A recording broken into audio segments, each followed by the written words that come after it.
سچ کا آواز اس قسم کے ظلم کی وجہ سے کبھی نہیں دب جاتا ہے. آپ سب کا بہت شکریہ. اچھا بلاول صاحب، یہ تو پہلے تو پی ٹی ایف کی جماعتیں ایک دوسرے سے بات دکھائی دیتی ہے. اس سچویشن میں حالات یہاں تک پہنچے کہ سکون پر بھی حملہ ہوا.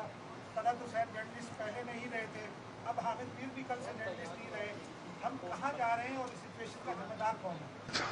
آپ نے کافی کچھ سوال ایک ہی سوال میں پوچھے ہیں.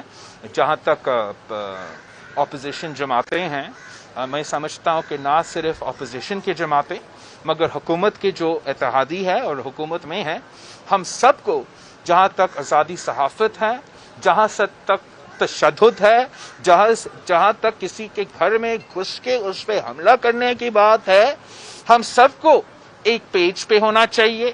ہم سب کو نہ صرف اس کا مذمت کرنا چاہیے، مطالبہ کرنا چاہیے کہ جو بھی ذمہ دار ہے اس کو پکڑا جائے. جہاں تک یہ پورا سچویشن ہے پاکستان میں، جس طریقے سے آزادی صحافت کو حملہ اس پہ ہوتا آ رہا ہے، یہ صرف آج کا مسئلہ نہیں ہے. ہمارے آنکھوں کے سامنے آہستہ آہستہ آپ کا یہ حق آپ سے چھینا جا رہا ہے. یہ نہ صرف عمران خان کی حکومت کے وقت سے آ رہا ہے، اس حکومت سے پہلے ہمیں یاد ہے کہ ہمارے اپنے حکومت میں جب دہشت گردی عروج پہ تھا، جب حالات جنگ تھا، تب بھی دہشت گردوں کے ایک سے ایک طرف پریشر تھا ہمارے صحافی پہ، اور پھر ان کو تو جو وہ دہشت گردوں کے خلاف لڑ رہے تھے ان سے بھی پریشر تھا. اور اس پریشر کا انوائرمنٹ میں صحافی کام نہیں کر سکتا ہے، سچ نہیں دبتا ہے. اور آپ کو پاکستان کی ریاست کو اتنا طاقت ڈیولپ کرنا چاہیے، اتنا برداشت ڈیولپ کرنا چاہیے کہ ہر کسی کا وی لاگ پہ اس قسم کا ریاکشن نہیں آنا چاہیے. جو انسانی حقوق کی کمیٹی ہوئی تھی، اس میں جو صحافیوں کو ہراسمنٹ کے کیسز سامنے آئے تھے، تو آپ نے حکومتی جو جماعت ہے ان کے ٹرولز کو اور آئی ایس پی آر کو آپ نے نوٹس جاری کیا تھا.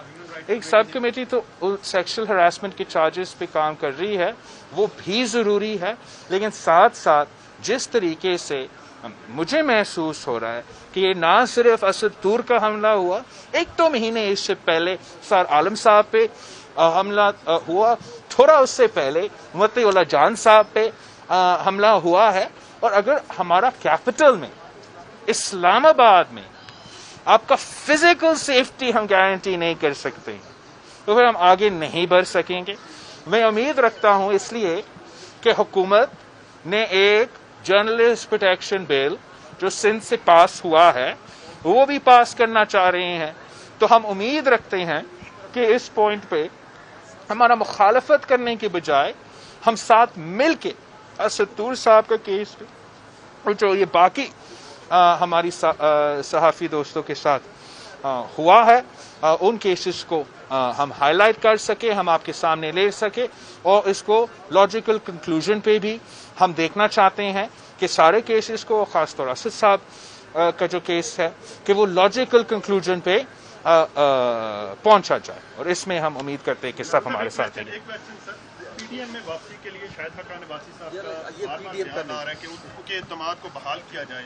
آپ پی ڈی ایم کے اعتماد کو بحال کرنے کے حوالے سے کیا کوششیں کر رہے ہیں، آپ کیا کریں گے آئندہ؟ بھائی یہ بڑا عجیب صورتحال بن رہا ہے کہ آپ ہم نے تو ہمارے عہدیدار نے اس اتحاد سے اپنے استعفے پیش کیے، نہ ہم نے کوئی خواہش اظہار کیا کہ ہم کہیں واپس جانا چاہتے ہیں یا کسی بیٹھک میں بیٹھنا چاہتے ہیں. تو کیوں پھر یہ بار بار ہم سے پوچھا جاتا ہے کہ ہم کب واپس جائیں گے، کیا ہوگا؟ میں سمجھتا ہوں کہ 2 اہم پوائنٹس ہیں. ایک، پی ڈی ایم کے بنتے ہوئے ہمارا ایک اگریمنٹ تھا، ہمارا ایک معاہدہ تھا. اس معاہدہ میں ایک ایکشن پلان تھا. اس ایکشن پلان میں احتجاج بھی تھا، لانگ مارچ بھی تھا، عدم اعتماد بھی تھا، اور اگر یہ سب ناکام ہوتے تو ہمارے استعفے بھی تھے. تو اگر ہم نہ لانگ مارچ کریں گے، نہ پارلیمان میں ہم عدم اعتماد لے کر آئیں گے، نہ ہم بزدار صاحب کو تنگ کریں گے، نہ ہم عمران خان صاحب کو تنگ کریں گے، تو آپس میں گپ کرنے کے لیے تو ہم نے پی ڈی ایم نہیں بنایا تھا. ہم نے ساتھ ساتھ یہ کہا تھا کہ جو یہ سارے تنظیم آپ کو نظر آ رہی ہیں، جو یہ شاہد خاقان عباسی صاحب کا عہدہ آپ کو نظر آ رہا ہے، یہ سب ٹیمپرری تھے، یہ تاحیہ عہدے نہیں تھے.